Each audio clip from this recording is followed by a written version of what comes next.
రాజస్థాన్లోని టోక్పట్నంలో ప్రధాని మోదీ మాట్లాడుతున్నారు. ఇప్పుడు లైవ్ చూద్దాం.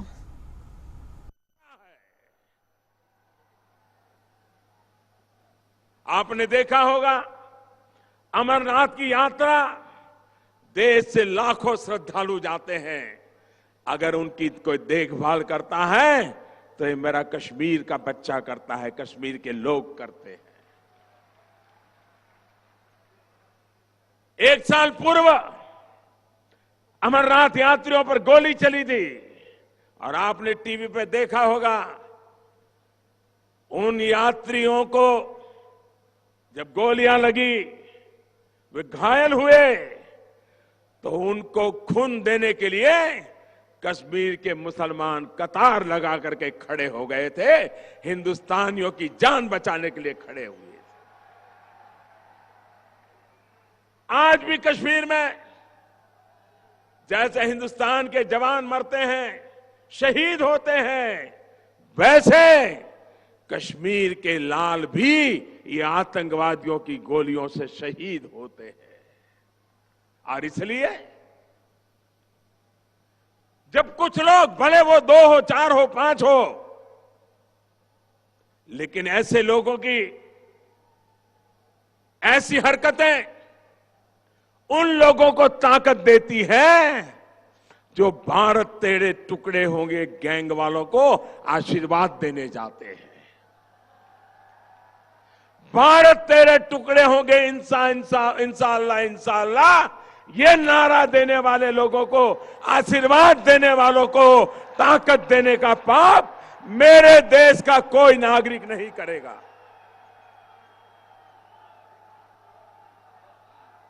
हिंदुस्तान के किसी भी कोने में मेरा कश्मीर का लाल, उसकी हिफाजत करना मेरे हिंदुस्तान के हर नागरिक का काम है.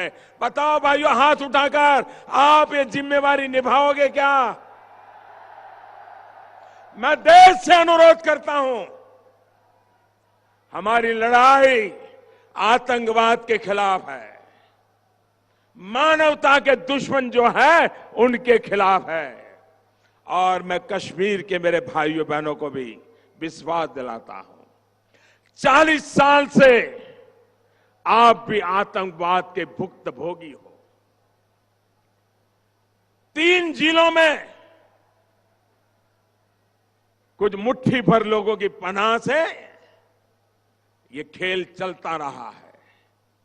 चाहे जम्मू हो, लद्दाख हो, कश्मीर के और इलाके हो, वे आज भी शांति चाहते हैं. आप जानकर के हैरान हो जाओगे, कभी बहुत सी बातें मीडिया में सुनने को नहीं मिलती है. 2 साल पहले कश्मीर के पुराने पंच सरपंच, क्योंकि कई वर्षों से वहां चुनाव नहीं हुआ था, 100 से ज्यादा पंच सरपंच प्रधानमंत्री निवास स्थान पर मुझे मिलने आए थे. सारे कश्मीर घाटी के से. तो मैंने उनसे कहा, आप आए हैं, मुझे खुशी है. उनकी मांग थी कि चुनाव करवाओ. वहां पंचायत के चुनाव नहीं हो रहे थे, अभी पंचायत के चुनाव हो गए. और आप जानकर के खुशी होंगे, 70-75% मतदान करके पंचायत के चुनाव में लोगों ने हिस्सेदारी की है. भाइयों बहनों, उन सरपंचों से मैंने कहा था 2 साल पहले, तब तो सरपंच नहीं रहे थे लेकिन पहले सरपंच थे. मैंने उनसे कहा, आप मुझे एक वादा करिए और वादा निभाना होगा. तो मेरे कश्मीर घाटी के इन भाइयों बहनों ने मुझे कहा कि मोदी जी, आप कहिए, हम अपना सर कटा देंगे लेकिन वादा नहीं तोड़ेंगे. मैंने कहा, लेकिन आपने मैं क्या मांगता हूं वो तो सुना नहीं है. बोले, आप कुछ भी कहिए, हम पूरा करेंगे. और मेरे भाइयों बहनों, मैं देश के सामने पहली बार ये घटना सुना रहा हूं. मैंने उनसे कहा, कश्मीर घाटी के पंच सरपंचों से मैंने कहा कि आप घाटी में ये आतंकवादी स्कूलें जला रहे हैं, इसको बंद करवाइए, किसी भी हालत में होना नहीं चाहिए। सबके सब पंच सरपंच ने मुझे कहा कि मोदी जी, इसके बाद हम जान की बाजी लगा देंगे, लेकिन आतंकवादियों को स्कूल जलाने नहीं देंगे। मैंने उनसे कहा था, जब आतंकवादी स्कूल जलाता है तब इमारत नहीं जलाता है, आपके बच्चों का भविष्य जलाता है। और आज मैं गर्व के साथ कहता हूं कि मेरे कश्मीर के घाटी के उस पंच सरपंचों ने आज 2 साल हो गए, एक भी स्कूल जलने नहीं दिया है। आतंकवादियों को पकड़वा दिया, आतंकवादियों की खबर पुलिस को दी, लेकिन स्कूल जलने नहीं दिया है। और इसलिए मेरे भाइयों बहनों, गलती से भी अगर हमें लड़ाई जीतनी है, आतंकवाद को जड़ से उखाड़ना है, तो हम गलती न करें। आतंकवादी हैं, कश्मीरी आज भी आतंकवादियों के कारण मुसीबतें झेल रहा है, वो भी उससे मुक्ति चाहता है। लेकिन पहले सरकारों ने ऐसे बीज बोए कि उनके सपने पूरे नहीं हुए। आज कश्मीरियों के सपने अगर कोई पूरा करेगा तो यही हिंदुस्तान करेगा, यही हिंदुस्तान की सरकार करेगी। मेरे भाइयों बहनों, पाकिस्तान में नई सरकार बनी तो स्वाभाविक है, जो नए प्रधानमंत्री बने थे, प्रोटोकॉल के तहत मैंने उनको फोन करके बधाई दी थी। पाकिस्तान के नए प्रधानमंत्री, क्रिकेटर के रूप में तो लोग उनको जानते हैं, और मैंने उनसे कहा था, बहुत लड़ लिया हिंदुस्तान पाकिस्तान ने, पाकिस्तान ने कुछ नहीं पाया। हर लड़ाई हमारे वीर जीत चुके हैं और यह सिलसिला आगे भी जारी रहेगा।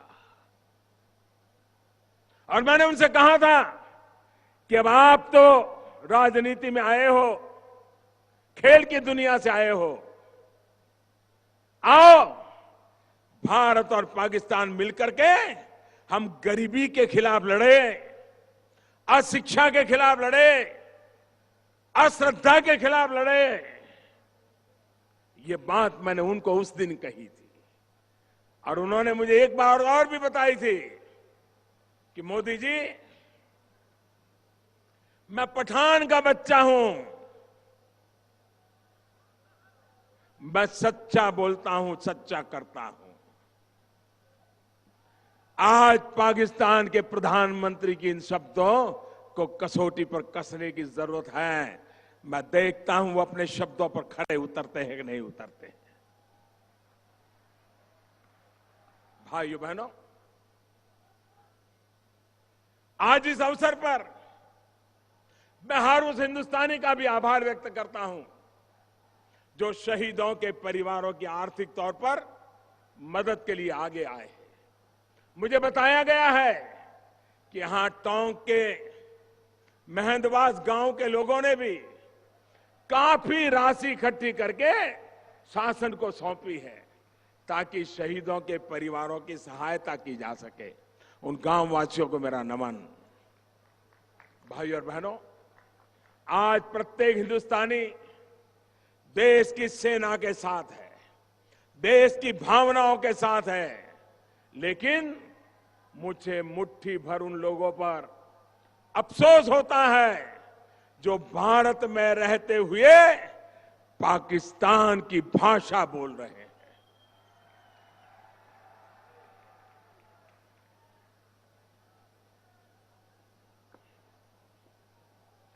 भाइयों और बहनों, ये वही लोग हैं जो पाकिस्तान जाकर कहते हैं कुछ भी करो लेकिन मोदी को हटाओ। ये वही लोग हैं जो मुंबई हमले के बाद आतंक के सरपरस्तों को जवाब देने की हिम्मत नहीं दिखा पाए थे। ऐसे लोग न देश के जवान के हैं और न ही देश के किसान के हैं। यही इसी राजस्थान में इन्हीं लोगों ने कहा था कि अगर सत्ता में आए तो 10 दिन में किसानों का कर्ज माफ कर देंगे। ऐसा कहा था ना? 10 दिन पूरे हो गए क्या? उनके तो कैलेंडर में 10 दिन पूरे होते ही नहीं है। 55 साल एक परिवार ने राज किया तो भी उनको लगता है कि वो कुछ करने के लिए कुछ और चाहिए। भाइयों बहनों, आप बताइए, क्या वादे के मुताबिक कर्ज माफी हुई क्या? जरा पूरी ताकत से बताओ, देश सुने। क्या कर्ज माफी हुई क्या? 10 दिन का वादा किया था कि नहीं किया था? और अभी हमारे विपक्ष के नेता गुलाब चंद जी कटारिया बता रहे थे कि जरा हिम्मत है तो आंकड़े घोषित करो, आंकड़े घोषित करो, कितना रुपया दिया, किस किसान को दिया। नहीं करेंगे। ये झूठ बोलना इनकी फितरत में है जी।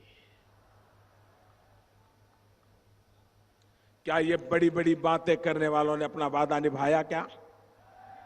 भाइयों और बहनों, इन लोगों की कर्ज माफी की कलई भी हर प्रकार से हज रोज खुल रही है। देश के किसानों से विश्वासघात करने का इनका तरीका अब पूरी तरह खुल करके सामने आ गया है। साथियों, जुबानी जमा खर्च करने वालों को राजस्थान की परंपरा का भान नहीं है।